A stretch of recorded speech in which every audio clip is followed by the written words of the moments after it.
Welcome back to Stormi Talks True Crime on my Girls Rock Productions channel. In this week's episode, I will be talking about one of the most infamous unsolved cases in U.S. history, the Black Dahlia. I have always been drawn to this case, so I'm going to start by giving a little bit of background on the crime and victim. Then I will talk about the prime suspect and some lesser suspects as well. Let's go ahead and talk about our victim, Elizabeth Short, also known as the Black Dahlia. Short was born July 29, 1924 in the Hyde Park neighborhood of Boston, Massachusetts, and she was the third of 5 daughters to Cleo Alvin Short Jr. and his wife Phoebe May Sawyer.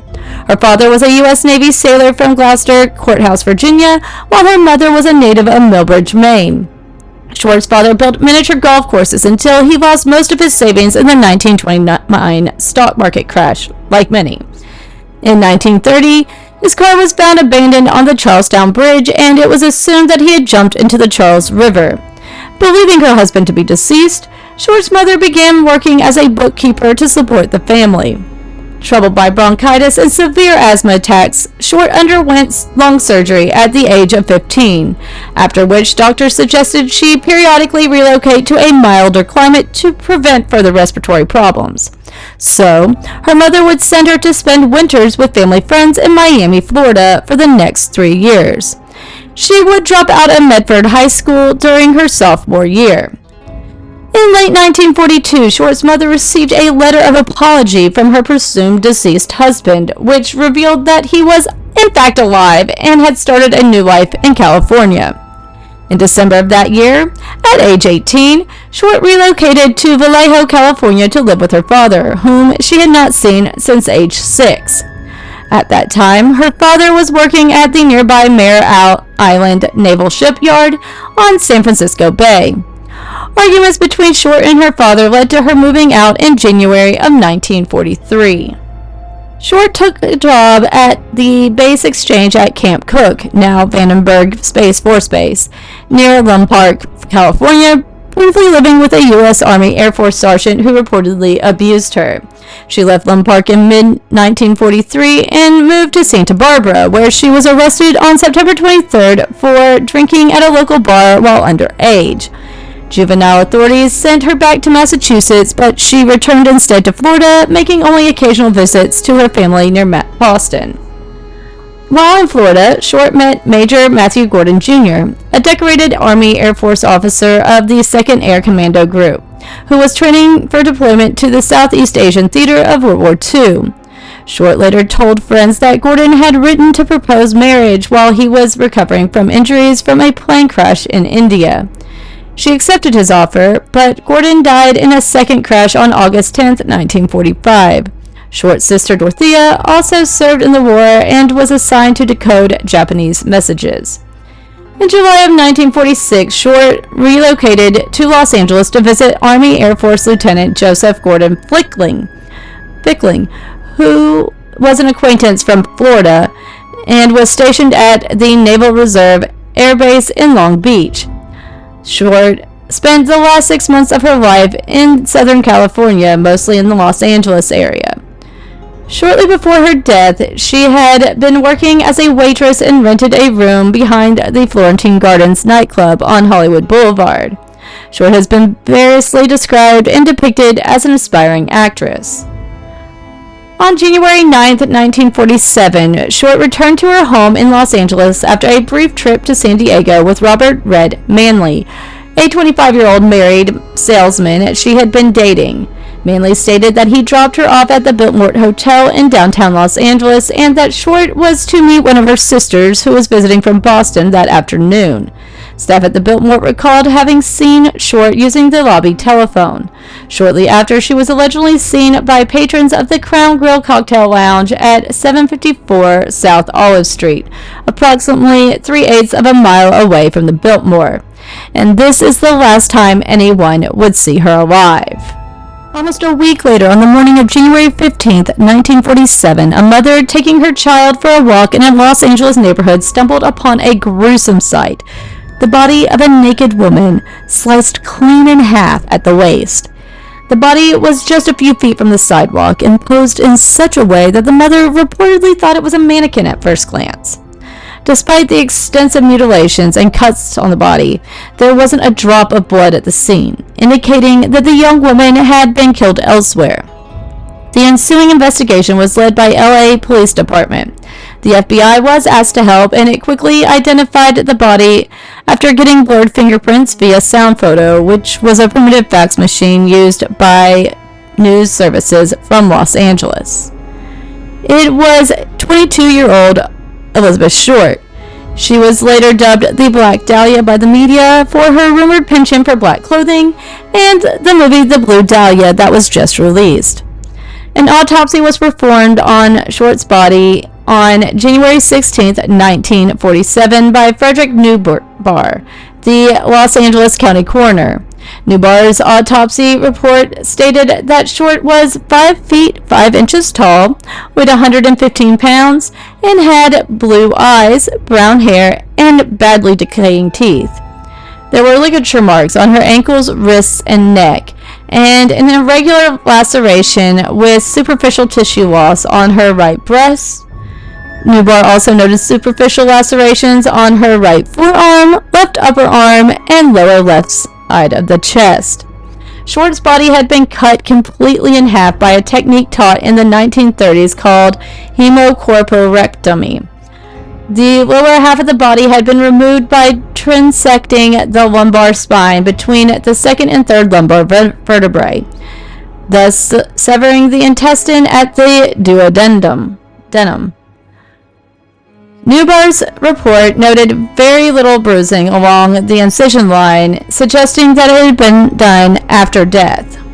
Another gaping laceration measuring 4¼ inches long ran longitudinally from the umbilicus to the suprapubic region. The lacerations on each side of the face, which extended from the corners of the lips, were measured at 3 inches on the right side and 2½ inches on the left. The skull was not fractured, but there was bruising noted on the front and right side of her scalp, with a small amount of bleeding in the small subarachnoid space on the right side, consistent with blows to the head. The cause of death was determined to be hemorrhaging from the lacerations to her face and shock from the blows to the head and face. Newbar noted that Short's anal canal was dilated at 1¾ inches, suggesting that she might have been raped. Samples taken from her body testing for the presence of sperm, but results came back negative. The murder was deemed a sex fiend slaying by the media. On January 21st, a person claiming to be Short's killer placed a call to the office of James Richardson, the editor of the Examiner, congratulating Richardson on the newspaper's coverage of the case and stating he planned to eventually turn himself in, but not before allowing police to pursue him further. Additionally, the caller told Richardson to expect souvenirs of Bess Short in the mail. 3 days later, a suspicious manila envelope was discovered addressed to the Los Angeles Examiner and other Los Angeles papers, with individual words that had been cut and pasted from newspaper clippings. A large message on the face of the envelope read, "Here is Dahlia's belongings, letter to follow." The envelope contained Short's birth certificate, business cards, photographs, names written on pieces of paper, and an address book with the name Mark Hansen embossed on the cover. The packet had been carefully cleaned with gasoline, similarly to Short's body, which led police to believe that the packet had been sent directly by her killer. Despite its efforts to clean the packet, several partial fingerprints were lifted from the envelope and sent to the FBI for testing. However, the prints were compromised in transit and thus could not be properly analyzed. The same day the packet was received by the Examiner, a handbag and black suede shoe were reported to have been seen on top of a garbage can in an alley a short distance from Norton Avenue, 2 miles from the crime scene. The items were recovered by police but had also been wiped clean by gasoline, destroying fingerprints. On March 14th, an apparent suicide note scrawled in pencil on a bit of paper was found tucked in a shoe in a pile of men's clothing by the ocean's edge at the foot of Breeze Avenue in Venice. The note read, "To whom it may concern, I have waited for the police to capture me for the Black Dahlia killing, but have not. I am too much of a coward to turn myself in, so this is the best way out for me. I couldn't help myself for that, or this. Sorry, Mary. The pile of clothing was first seen by a beach caretaker who reported the discovery to a lifeguard captain, John Dillon. Dillon immediately notified Captain Ellie Christensen of West Los Angeles Police Station. The clothes included a coat and trousers of blue herringbone tweed, a brown and white t-shirt, white jockey shorts, tan socks, and tan moccasin leisure shoes, size about 8. The clothes gave no clue about the identity of their owner. Police quickly deemed Mark Henson, the owner of the address book found in the packet, a suspect. Henson was a wealthy nightclub and theater owner and an acquaintance whose home Short had stayed with friends. According to some, Henson also confirmed that her purse and shoe discovered in the alleyway were in fact Short's. Ann Toth, Short's friend and roommate, told investigators that Short had recently rejected sexual advances from Henson and suggested it as a potential motive for him to kill her. However, Henson was cleared of suspicion in the case. The LAPD interviewed over 150 men in the ensuing weeks whom they believed to be potential suspects. Robert Manley, who had been one of the last people to see Short alive, was also interviewed, but cleared of suspicion after passing numerous polygraph tests, which aren't considered effective today. We're just going to go ahead and add that in. Police also interviewed several persons found listed in Henson's address book, including Martin Lewis, who had been acquainted with Short. Lewis was able to provide an alibi for the date of Short's murder, as he was in Portland, Oregon, visiting his dying father-in-law. By spring of 1947, Short's murder had become a cold case with few new leads. Sergeant Finis Brown was one of the lead detectives on the case, and he blamed the press for compromising the investigation through journalists' probing of details and unverified reporting. In September of 1949, a grand jury convened to discuss inadequacies in the LAPD's homicide unit based on their failure to solve numerous murders, especially those of women and children, in the previous several years, Short's being one of them. In the aftermath of the grand jury, further investigation was done on Short's past, with detectives tracing her movements between Massachusetts, California, and Florida, and also interviewed people who knew Short in Texas and New Orleans. However, the interviews yielded no useful information in the murder. The notoriety of Short's murder had spurred a large number of confessions over the years, many of which were deemed false. During the initial investigation, police received a total of 60 confessions, most by men. Since that time, over 500 people have confessed to the crime, some of whom had not even been born at the time of her death.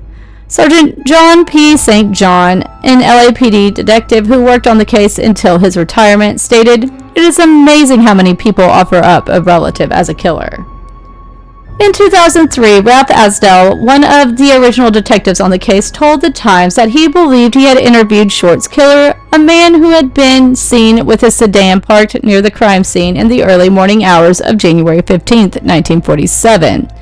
A neighbor driving by that day stopped to dispose of a bag of lawn clippings at the lot when he saw a parked sedan was standing in the lot. His arrival apparently startled the owner of the sedan, who approached his car and peered in the window before returning to his sedan and driving away. The owner of the sedan was followed to a local restaurant where he worked, but was ultimately cleared of suspicion. There are many suspects that remain under discussion by various authors and experts. They include a doctor named Walter Bailey, Times publisher Norman Chandler, who may have impregnated Short, Leslie Dillon, Joseph A. Damas, Artie Lane, Mark Hansen, Francis E. Sweeney, Woody Guthrie, Bugsy Siegel, Orson Welles, George Hodel, Hodel's friend Fred Sexton, George Knowlton, Robert M. Red Manley, Patrick O'Reilly, and Jack Anderson Wilson. One of those suspects that has been brought up the most over the years is George Hodel, whose own son believes he's guilty. Although he was never formally charged in the crime, George Hodel came to wider attention after his death when he was accused by his son, LAPD homicide detective Steve Hodel, of killing Short and committing several other additional murders. Prior to the Dahlia case, George Hodel was suspected but not charged in the death of his secretary, Ruth Spaulding, and was accused of raping his own daughter, Tamar, but acquitted. Hodel fled the country several times and lived in the Philippines between 1950 and 1990. Additionally, Steve Hodel has cited his father's training as a surgeon as circumstantial evidence.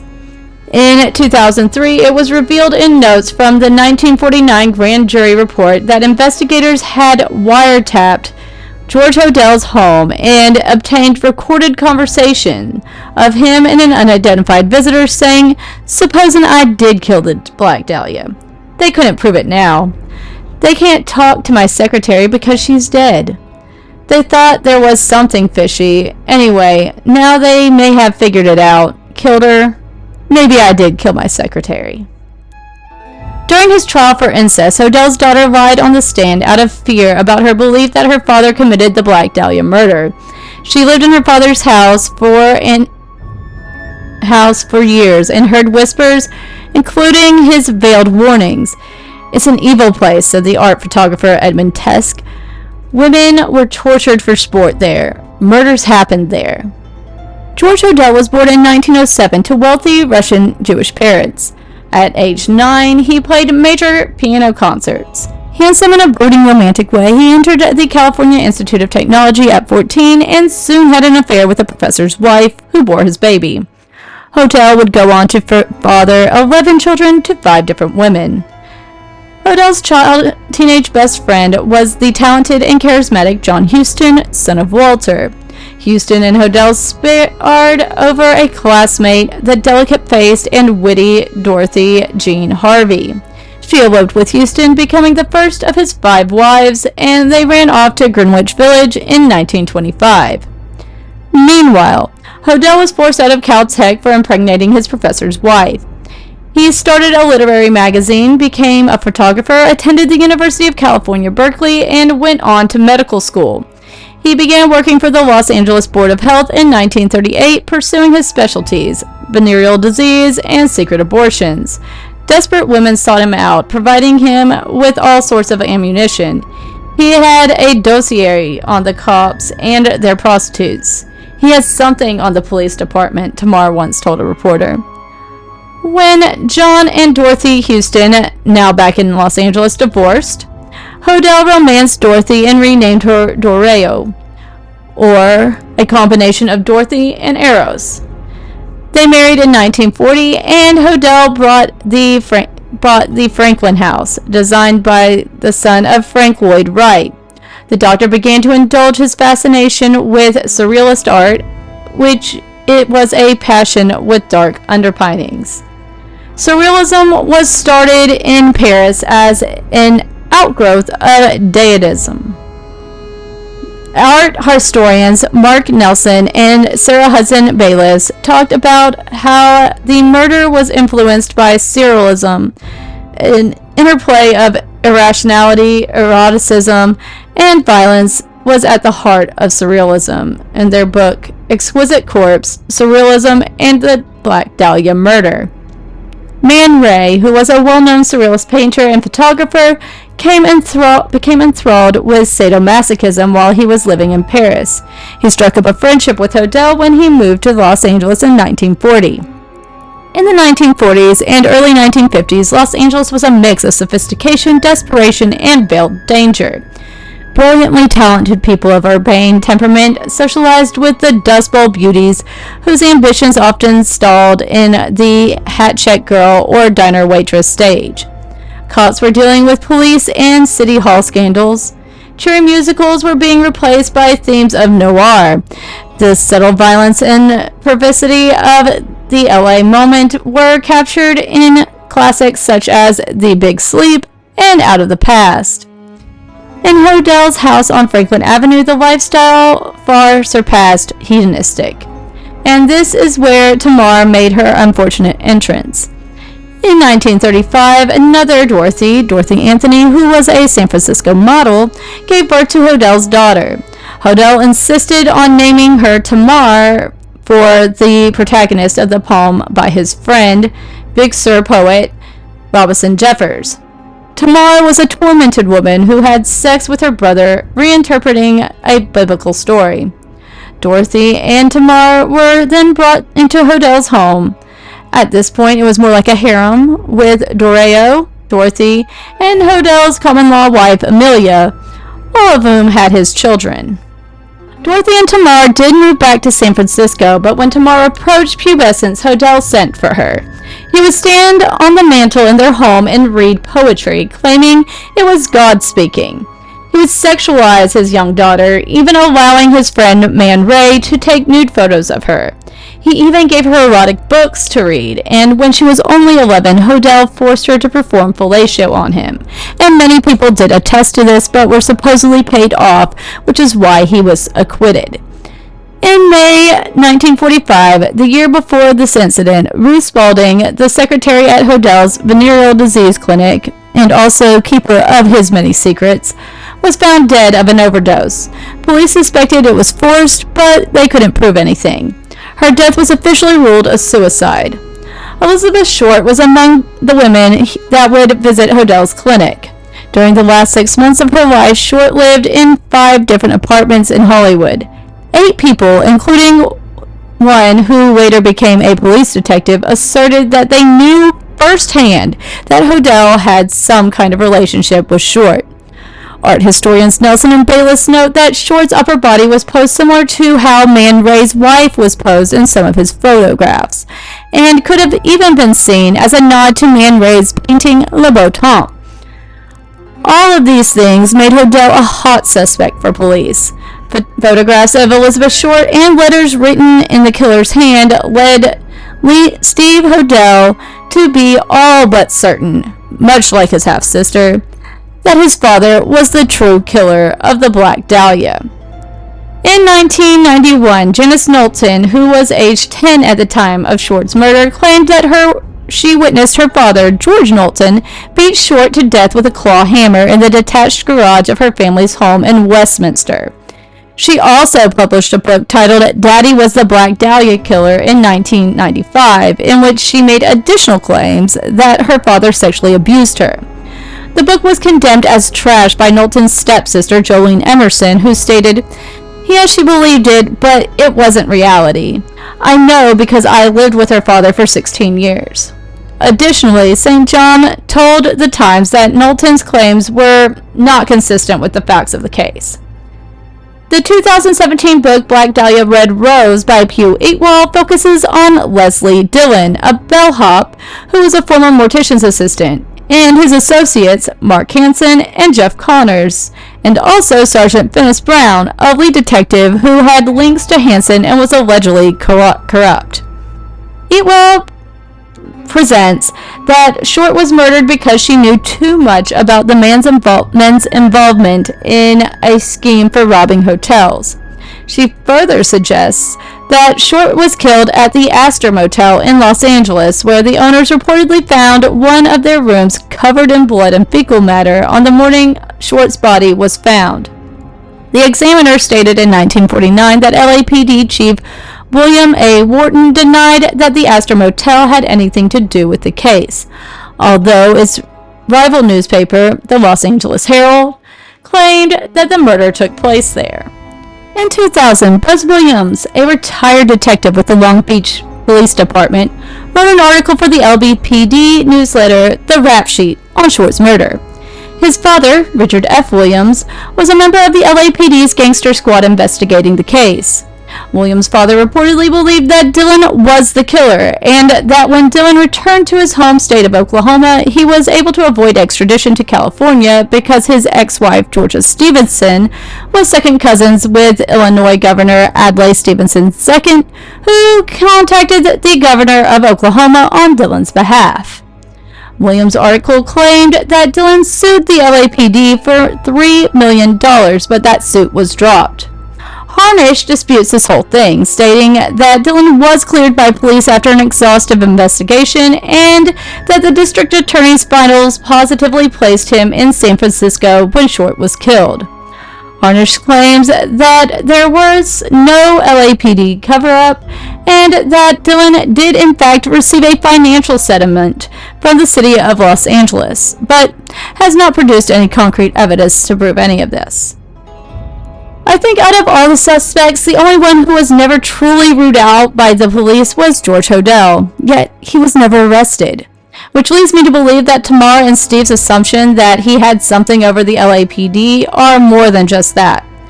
I mean, they even had him on tape from a wiretap stating that they would never be able to prove that he killed her.